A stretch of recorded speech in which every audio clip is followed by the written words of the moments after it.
We're going to do a quick overview of component one. That part is similar to last week's webinar. Then we're going to focus tonight on the constructed response exercises, the exercises themselves and the rubrics, preparing for the constructed response exercises, including some study resources, talking about assessment logistics, test anxiety strategies, and some additional closing resources. So I'll turn it back to you, Colleen.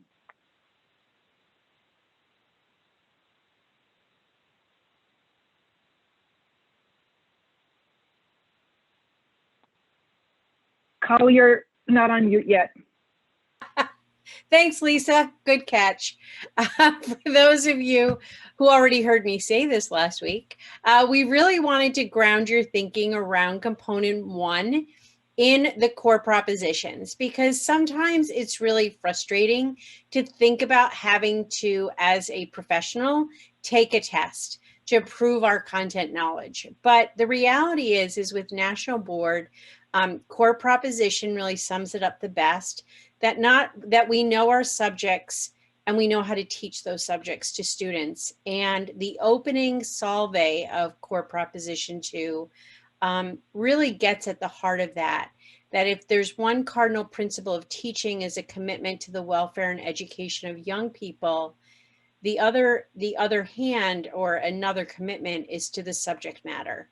And that's what we're showing when we do component one, as that content knowledge and that commitment to content knowledge. Great. Thanks for grounding us, Colleen. We also just wanted to let you know that in your note catcher, there are 2 videos. One is a short overview of component one. Sometimes with National Board, it's helpful to hear things multiple times and read them multiple times, so we wanted to share that with you. And then also an excerpt on the constructed response exercises from a webinar that the Kentucky National Board Network did a couple of years ago that Colleen pulled an excerpt from for us this evening. So those are there for you to listen at a later date. Okay, so component one. Component one is the computer-based assessment that measures developmentally appropriate content knowledge and pedagogical practices in your chosen certificate area. There are 2 sections. The one that we're focusing on tonight are the 3 constructed response items. There's 30 minutes to complete each, and they can include direct knowledge and application of content, or analysis of student work, and application of teaching strategies. The second section is, or the other section, are the 45 selected response items. This is the multiple choice section, and that was the focus of last week's webinar. So component one is worth 40% of your overall component score. The selected response items are worth 20%, and the constructed response items are worth 20%. And what we're focusing on today are the constructed response items. But if you're on the call this evening and are saying, oh my goodness, I wish I had known about the other component one webinar, or wish I could have joined, if you are looking for that information, it is on our component webinar deep dive webpage. And on there, you'll see that Richard has been uploading the replay from the webinar and the accompanying resources, including slides and the note catcher and everything. So anything that we shared before for this component one or for any of the other components, they're all available on that webpage. Okay, so a couple of key documents to keep in mind for component one. The first is the Assessment Center policy and guidelines, and a snapshot of what you might see in that document. So information about requesting accommodations, information about what to expect on the test day, et cetera, is in that document, and there's a link to that in the note catcher.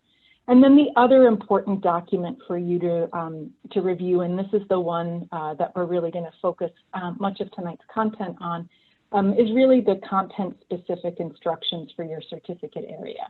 So here I pulled my certificate area. I pursued National Board in AYA Social Studies. And so here's a screenshot of what is in my Component 1 instructions. So the overview, the information on the selected response items, and then information on the constructed response items. And that's what we're going to focus on today. So for Component 1 and the constructed response exercises, there are 3 exercises. So you'll see 3 exercises and an accompanying scoring rubric. So for each of your Component 1 constructed response exercises, you will see that each exercise has a focus. And Colleen and I are going to talk through what to expect and then how to adapt what we're sharing for your particular component instructions for your certificate area. So you can typically, they're on page 2 of your Component 1 instructions for your certificate area. You will see the topic for each exercise. So here we pulled EA, English Language Arts, and you'll see there are 3 literary genres: teaching reading and teaching writing. So the topics of the exercises are fixed. So in EA, English Language Arts, I'm going to go back, you will always have an exercise on literary genres, one always on teaching reading, one always on teaching writing. So those topics are fixed. And then each of those exercises has an accompanying rubric. The rubrics will remain the same. So what changes? What changes are the stimuli. So what we did was we pulled the example from the Component 1 instructions for EA Language Arts. And you'll see that, yes, the topic is literary genres, and what the teacher is responding to is this excerpt and the prompts below. So the actual excerpt will change, but it will always be literary genre, and the rubric will remain the same. So what I'd love to do before we dig a little deeper is just check and see what are some of the differences that you've noticed already between the constructed response items and the selected response items. Selected response items were the topic of the previous webinar, and constructed response items were the ones that I just introduced. So curious what you notice about some of the differences between the 2 types of questions that you'll engage with in Component 1. If you could just type those observations in the chat. Awesome, yes. One is multiple choice and longer answer, yeah. Great. So time differences.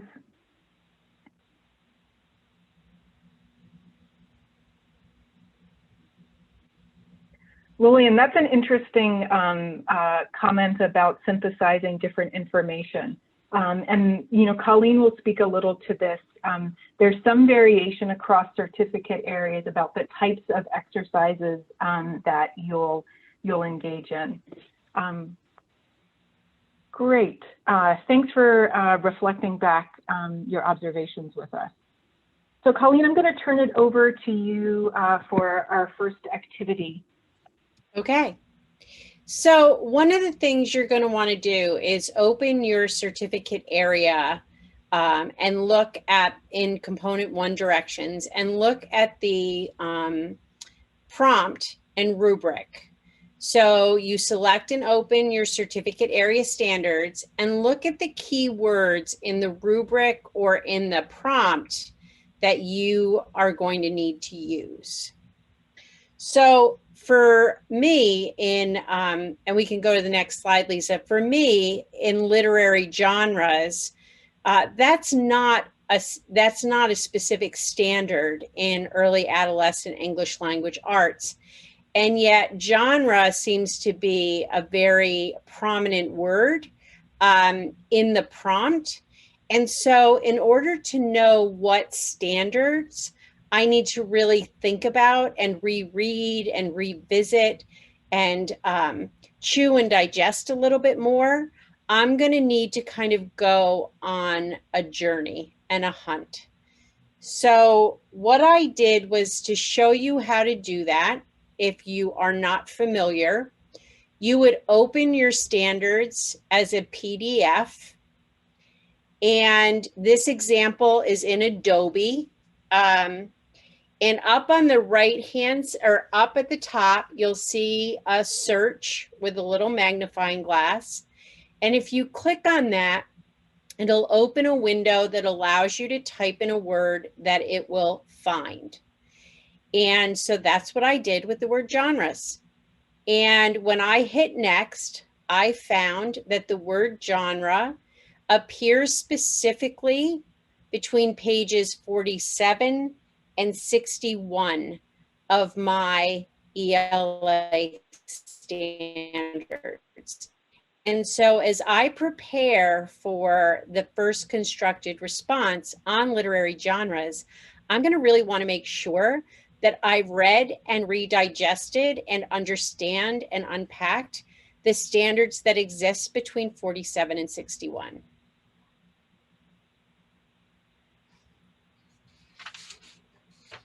So if you look at the table of contents and go back, you can see that that spans several standards.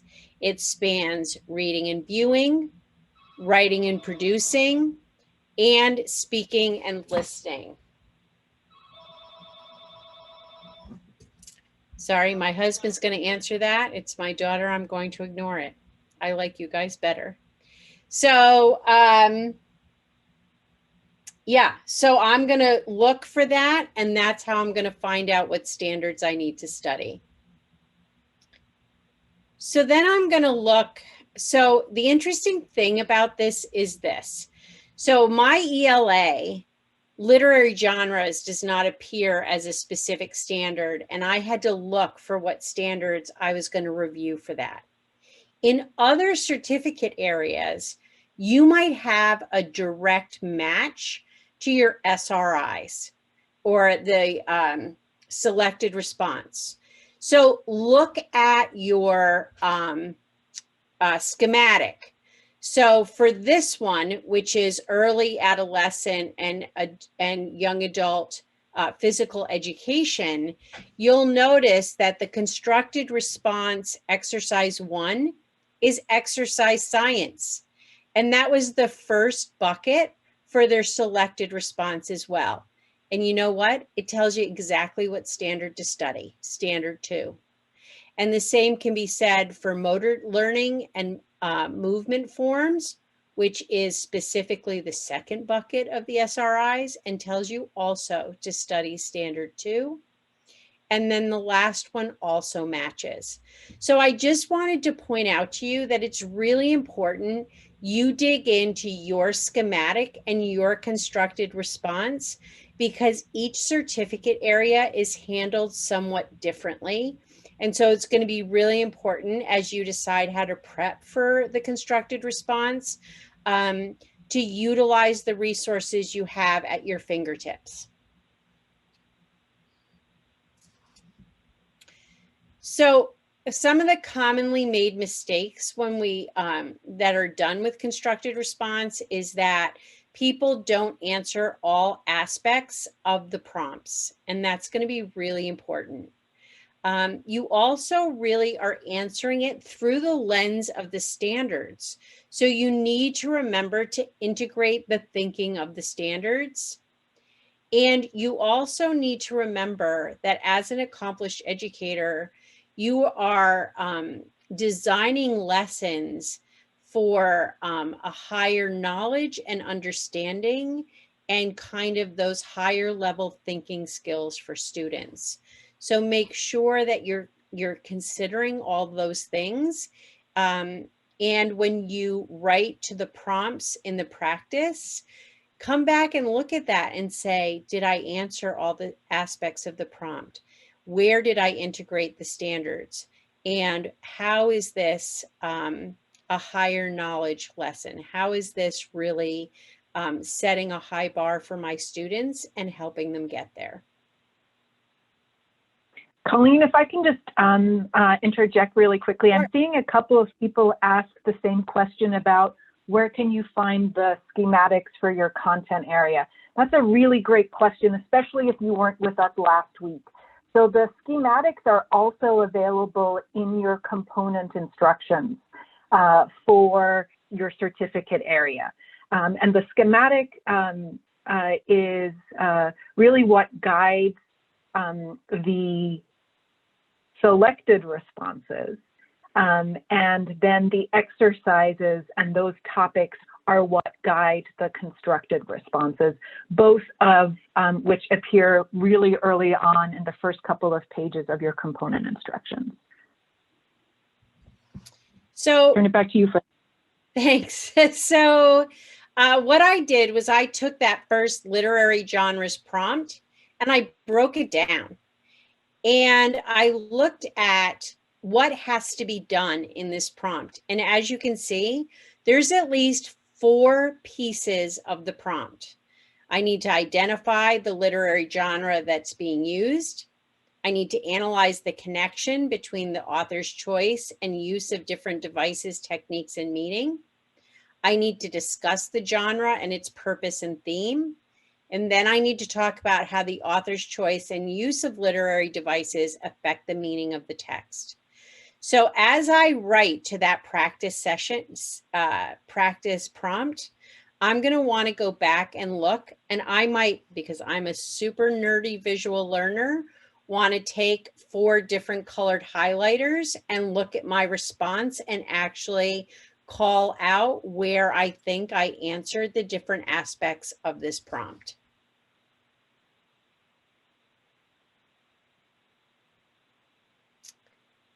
Then I'm going to want to go to the rubric. And Lisa, I think are we back to you?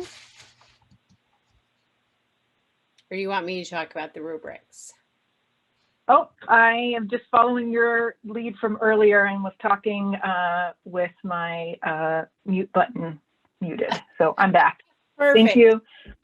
I was just going to answer folks who are wondering where to get the component instructions.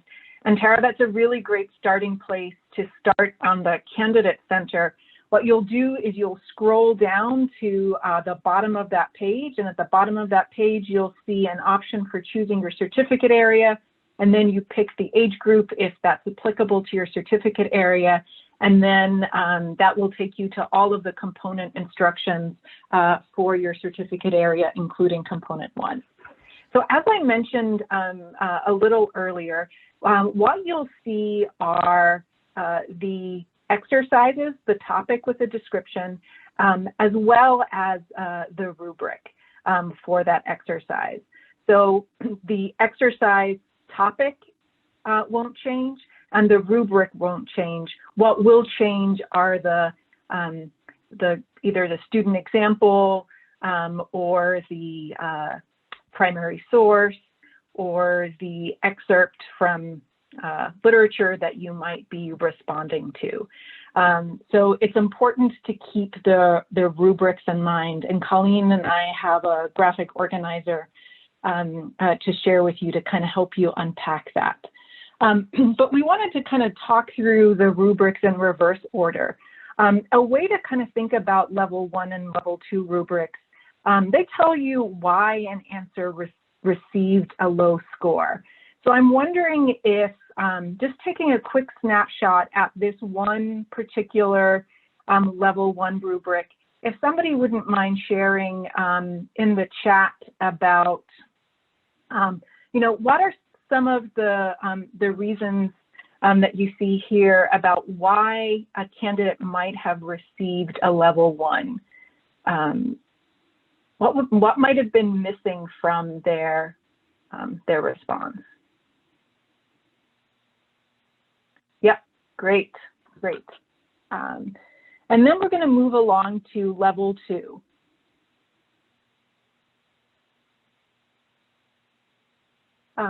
What are some reasons, according to the level 2 rubric, that a person may have received a level 2? Yep, vague, great, wonderful. So sometimes, I know for me, I always start with a level 4 and kind of concentrate on that. But sometimes for me, what I've learned is that starting backwards can kind of help build my understanding of expectations and what is in the rubric. So here's a level 3, and this is telling us a little bit more about what was strong in a response. So what do you notice about the level 3 rubric here?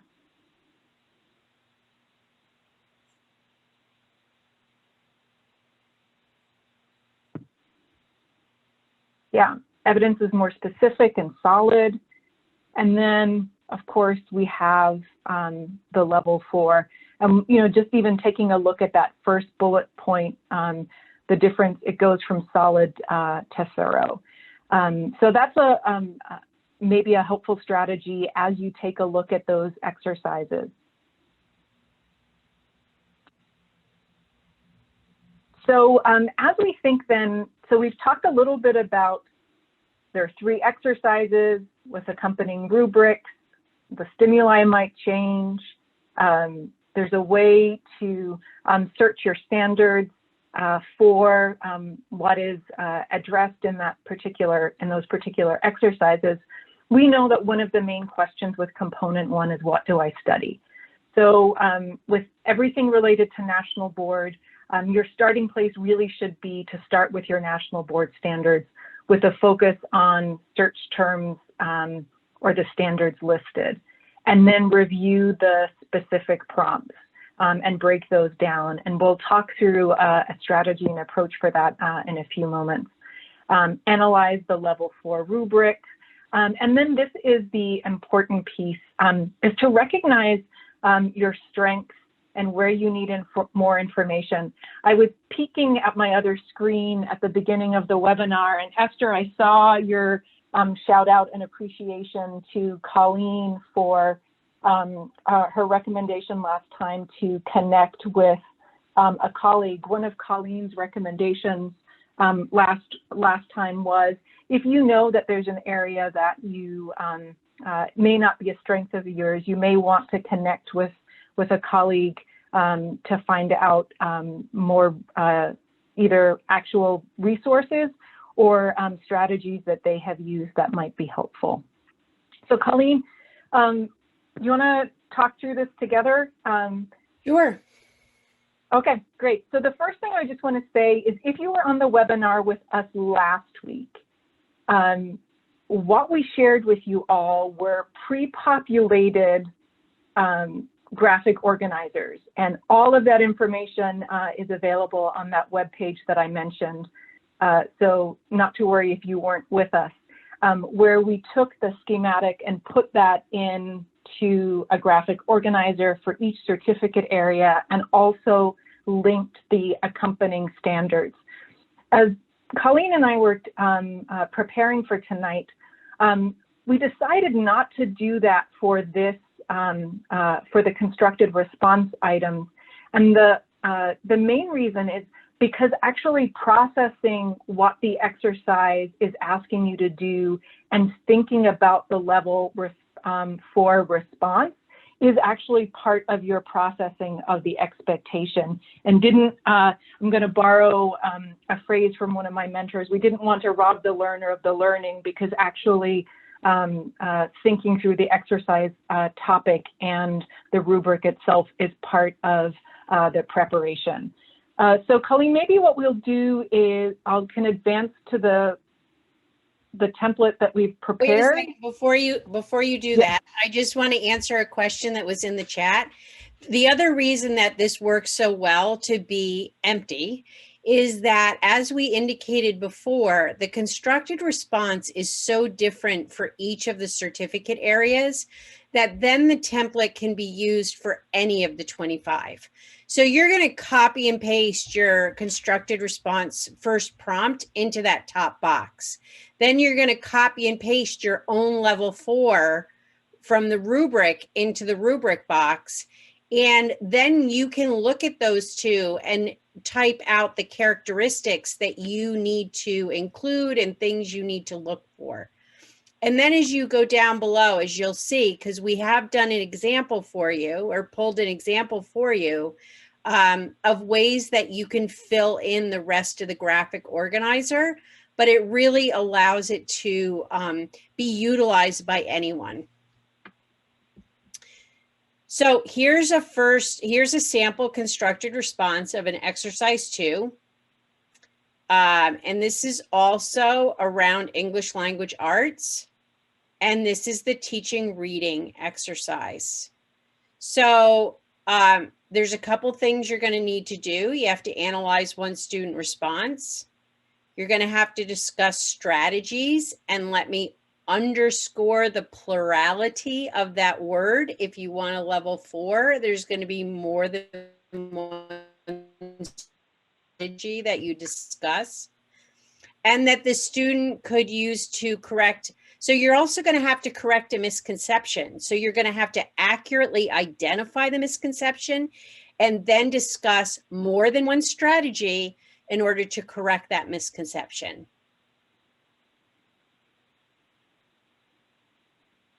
All right, so here's the constructed response graphic organizer. As you can see, the prompt is kind of pulled apart. So you're going to analyze the student's misconception, you're going to identify the specific misconception, and the key is you're going to provide evidence to support that analysis, okay?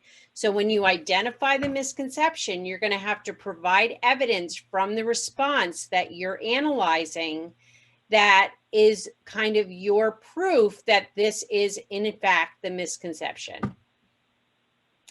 The next thing you're going to do is you're going to go to the rubric and you're going to look at the key ideas. And I like to capitalize like what really needs to stand out. So in the reading process, as you're focusing on that process, you need to be accurate in your identification of the misconception. You need to be informed, and you need to be thorough in your support. And this is in this particular exercise, this is where you really can demonstrate your knowledge of the student based on their writing. So then you move over to the standards-based or the key ideas. And these come from the schematic as well as from the prompt. So you can, it's really best if you put it in your own words so that you understand what you're looking for. And then lastly, you can use some, it's okay to use some formulaic writing, right? It helps you not forget anything. So you can create some question stems based on the prompt and what you're looking for to make sure that you hit everything. Great. Thanks, Colleen. Nicole asked a question in the chat about, is this helpful? Are these graphic organizers helpful for math? And I know that the example, we've had a PE example, we had a social studies, and we had ELA. The exercises for the constructed responses for component 1 really vary in the types of exercises you are engaging in. But the graphic organizer, the template, I'm just going to go back to, oh, that's forward, Lisa. Going to go back to the blank graphic organizer. This is applicable across all certificate areas and the exercises that you're going to be engaging in. You can use this. For the selected response items last week, we did tailor those for the certificate areas, and you'll be able to access all of that information along with the recording, so we can guide you through that, but maybe not live. So the other thing, Lisa, just put that back there for a minute, because I think this is really important, and that's why we put it in red. As I said before, the level 4 rubric, you're going to have to talk about strategies in the ELA prompt. And so if you have multiple strategies that you need to talk about, make each one its own paragraph. Because at that point, you're going to know that you're thoroughly addressing it, not just with one sentence, but you're going to have the supporting information that you need. So it's kind of just a good habit to get into. Sorry, Lisa, go ahead. No, you're fine, Colleen. And yeah, so here's an example of that.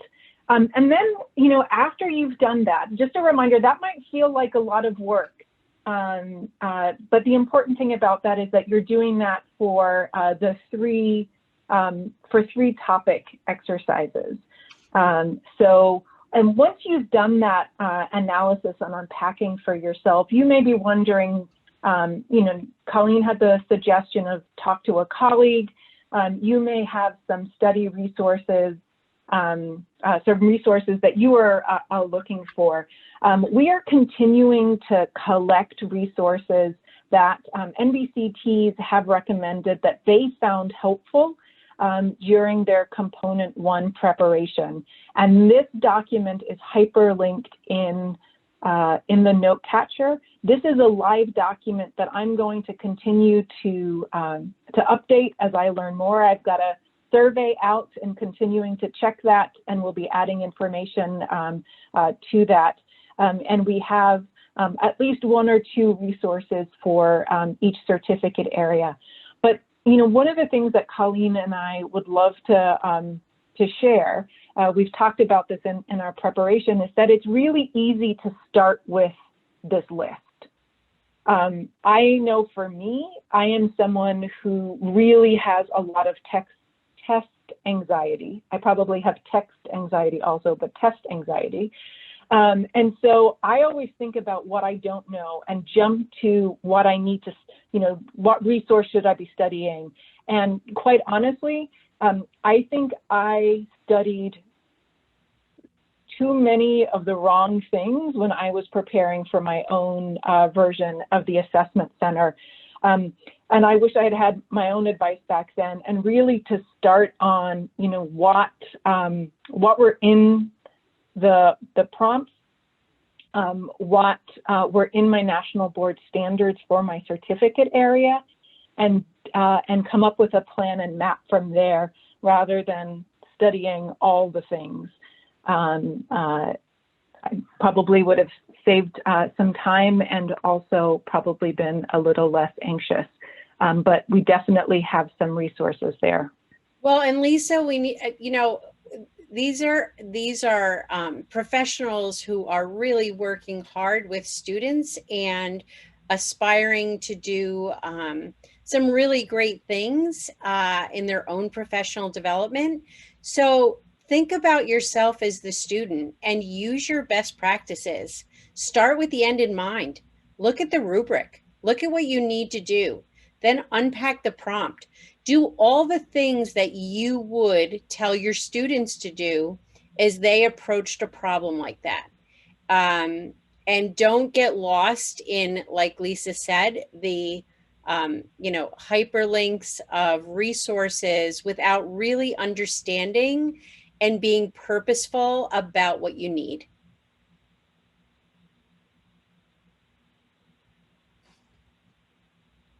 I love that framing, Colleen.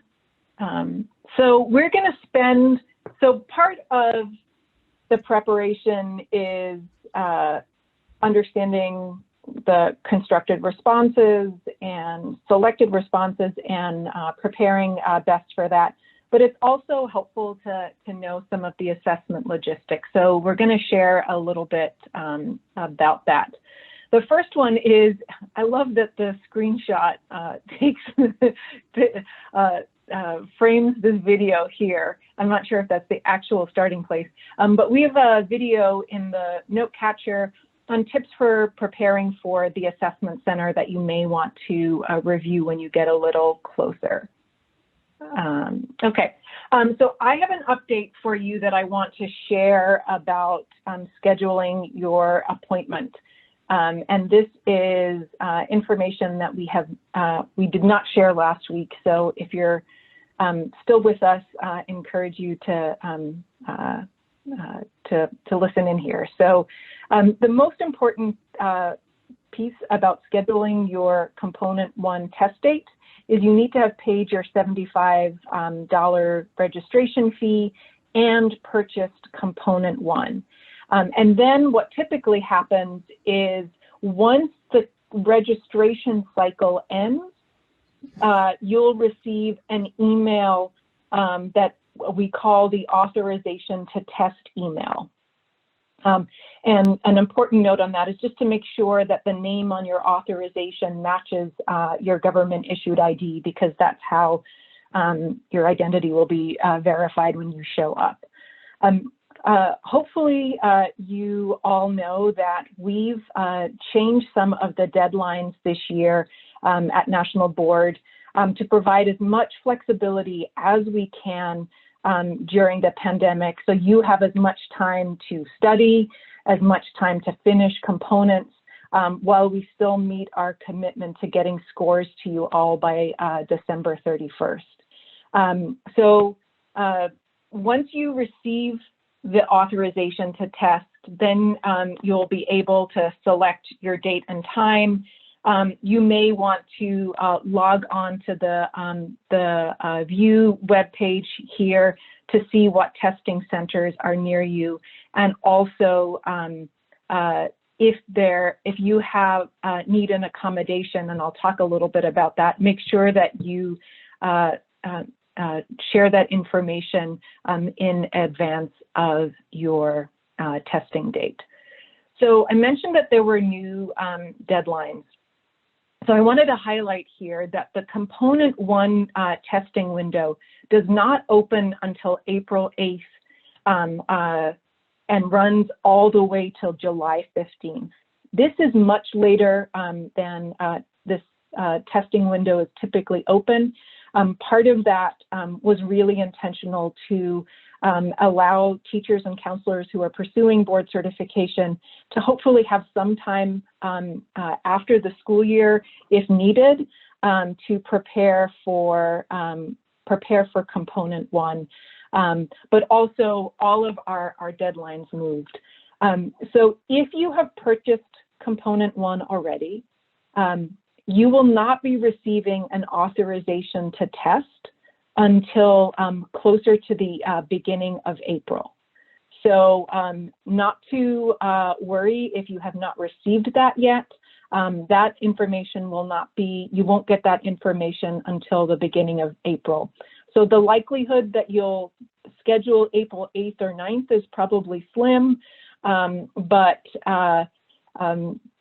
wanted to let you know that that's when you can anticipate receiving that information about when to test, when to schedule your test.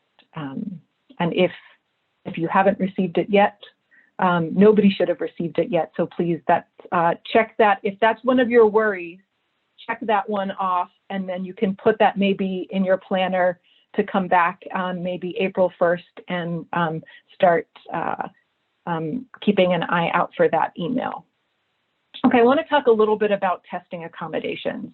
There are, it is possible, and we encourage you to, if you need an accommodation, to reach out. There is a request form for that.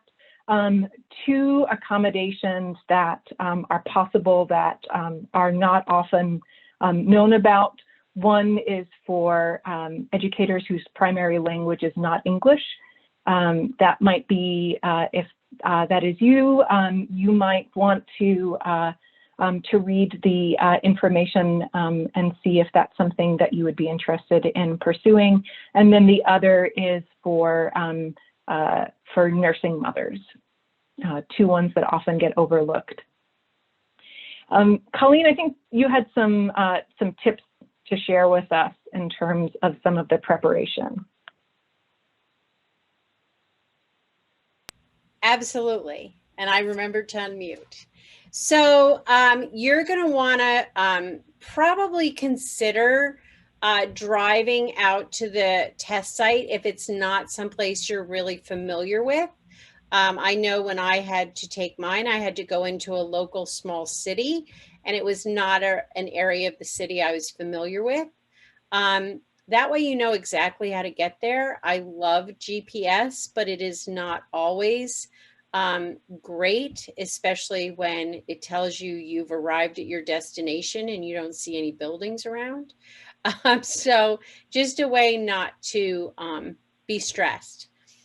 Certainly get there early, be rested. If you're not familiar with these test centers, they're often chilly. So, and you can't wear a coat, but you can wear layers.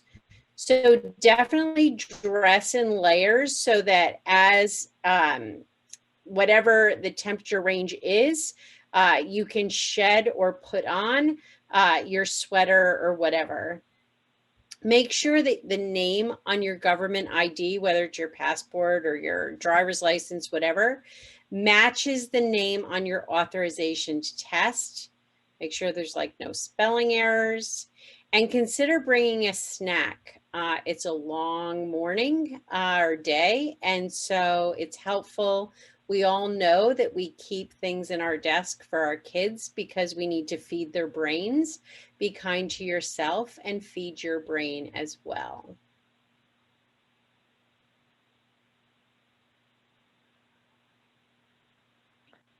So I excerpted this right from the policy and guidelines for the assessment center, and on page 11. Just when it gets closer, a reminder of some of the materials that are permitted in the testing center. Photo ID, there's a response booklet for some certificate areas. We've got that information on the next slide. Number 2 pencils, you'll have a erasable note board and marker, and then there are some additional comfort aids. I love that phrasing, such as cough drops, or if you need an insulin pump or a pillow or tissues or cushions and such. So that information is there. And then there are some certificate areas that are listed here that where you'll be given a response booklet. Colleen, last week you had some thoughts on that you shared. One of the things that you need to be really aware of is that for mathematics and science, you are not allowed to bring a scientific calculator into the test site, but it will be provided like on your screen. So just know that while you won't have one physically with you, it will be available on the computer screen. Yeah, I think that's, yeah, that's what we talked about. Yeah, and Alvin, I appreciate your advice in the chat there. Alvin had, for those of you who are listening later on Facebook Live, Alvin had a recommendation that when you check in, make sure to find the nearest restroom. That might be helpful to know when you have your break and time is limited. So thanks for that. Okay, so you're going to want to try and reduce your anxiety. We all get stressed when we have to take a test. And so just like everyone else, there's things that we can do to make sure that we're not as anxious going in. Remember to pace yourself. These, on the constructed response, you have 3 30-minute windows. And at the end of the 30 minutes, your screen is going to change. Now, some people may find that stressful, especially if you get stuck. I had a close friend and who will actually talk about it. If you go back and watch the Kentucky video I pulled, Suzanne talks about how when she did the constructed response, she got really stuck on one of the questions. She was tired, her brain just kind of shut down, and she was not processing what she needed to do. And she, yes, was stressed about it, but to her surprise, when the window changed, it was a huge relief because she had a fresh start. So if you get stuck on a question and you are stressing about it, do the best that you can, but know when the 30-minute window ends, just adopt the mindset that it's a clean slate and it's a fresh start, and you can start from there. Okay, it's a whole new day. So some of the other things that people wonder about is the developmental grade levels might be outside your experience. You might have spent your entire career teaching kindergarten, and your certification may go up to grade 3. So you are going to want to find out about teaching math and science and social studies to first, second, and third graders. Some of the questions you might consider are like, what are the big ideas? What are the common misconceptions? One of the things that a lot of math teachers ask is, geez, I teach 8th grade math. Am I going to have to know calculus? That's a great question. And let's look at the prompts. So there's 3 different prompts: algebra and functions, geometry, and data analysis and statistics. And when we look at the area of exercise 3 is the higher level thinking. And that's where calculus would be. So the good news is for you early adolescent mathematics, you are not going to have to do calculus in your constructed responses.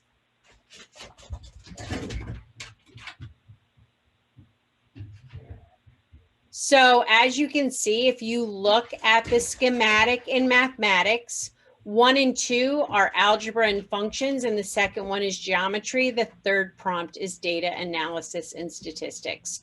So you'll really be able to focus in on what you need.